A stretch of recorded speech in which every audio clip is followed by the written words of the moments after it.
चाहे वो election commission हो, चाहे वो सीबीआई हो, ईडी हो, ये सब हो, ये अब बीजेपी और आरएसएस के हथियार हैं।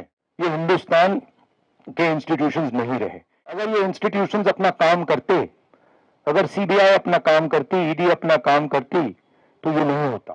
तो उनको ये भी सोचना चाहिए, ये जो सब कर रहे हैं, कि किसी ना किसी दिन बीजेपी की सरकार बदलेगी और फिर कार्रवाई होगी, और ऐसी कार्रवाई होगी कि मैं गारंटी कर रहा हूं ये फिर से कभी नहीं होगा। जो नरेंद्र मोदी जी ने इलेक्टोरल बॉन्ड का कॉन्सेप्ट रखा है, वो दुनिया का सबसे बड़ा एक्सटॉर्शन रैकेट है।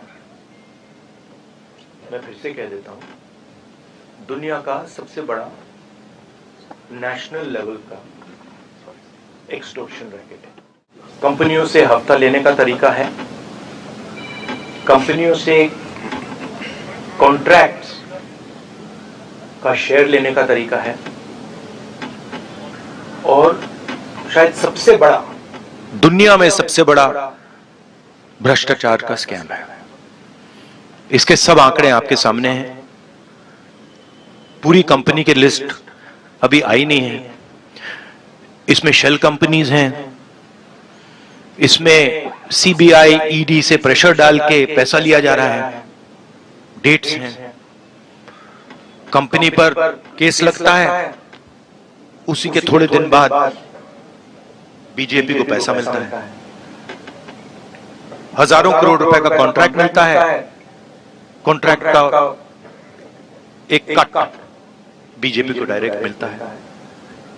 तो ये प्रधानमंत्री का कॉन्सेप्ट है और दुनिया में सबसे बड़ा भ्रष्टाचार का, करप्शन का उदाहरण है। इस लेवल का भ्रष्टाचार कि आप देश की पूरे के पूरे इंफ्रास्ट्रक्चर को करप्शन करने में लगा दो। सीबीआई को, ईडी को, इनकम टैक्स डिपार्टमेंट को, इन्वेस्टिगेटिव सारी के सारी का रोल आप करप्शन बना दो। और आइडिया किसका है? आइडिया प्रधानमंत्री का है। प्रधानमंत्री ने स्वयं कहा कि इलेक्टोरल बॉन्ड्स से पॉलिटिकल फाइनेंस साफ होगा। तो मतलब ये इससे बड़ा भ्रष्टाचार तो हो ही नहीं सकता। और ये गडकरी जी ने नहीं कराया, ये नरेंद्र मोदी जी ने कराया है। सीधी सी बात है। रियलिटी ये है कि सबसे बड़ा भ्रष्टाचार हिंदुस्तान की हिस्ट्री में, हिंदुस्तान के पूरे इंस्टीट्यूशंस को लेकर नरेंद्र मोदी ने किया है। तो इन्होंने पूरे के पूरे सिस्टम को एक्सटॉर्शन का सिस्टम बना दिया है। पॉलिटिकल पूरे स्ट्रक्चर को इन्होंने कैप्चर कर दिया है। सीबीआई इन्वेस्टिगेशन नहीं करती है, ईडी इन्वेस्टिगेशन नहीं करती है, एक्सटॉर्शन करती है। किसके लिए? बीजेपी के लिए। ये पूरा का पूरा जो हिंदुस्तान का इंस्टीट्यूशनल फ्रेमवर्क है, इसको बीजेपी ने कैप्चर कर रखा है और पूरे सब सारे के सारे इंस्टीट्यूशंस इसी काम में लगे हुए हैं। ये एंटी नेशनल एक्टिविटी हो रही है। इससे बड़ी एंटी नेशनल एक्टिविटी हो ही नहीं सकती। CBI, ED, income tax department का प्रयोग किया जा रहा है, कंपनीज को एक्सटॉर्ट किया जा रहा है, बड़े बड़े कॉन्ट्रैक्ट्स का शेयर लिया जा रहा है, कॉन्ट्रैक्ट देने से पहले इलेक्टोरल बॉन्ड्स दिए जा रहे हैं और फिर एकदम बाद कॉन्ट्रैक्ट दिया जा रहा है। शेल कंपनीज उसमें भरी हुई हैं और ये पूरा का पूरा जो ढांचा है प्रधानमंत्री ने क्रिएट किया है। इनका ब्रेन चाइल्ड है। इन्होंने कहा है कि भाई इलेक्टोरल बॉन्ड्स हिंदुस्तान की राजनीति को साफ कर देगा। शिवसेना को, ये एनसीपी को पैसों से तोड़ा गया है।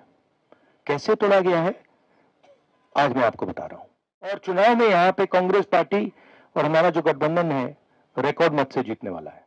सीबीआई और ईडी जैसी चीज नहीं है, वो बीजेपी का औजार है, वो बीजेपी के कंट्रोल में है।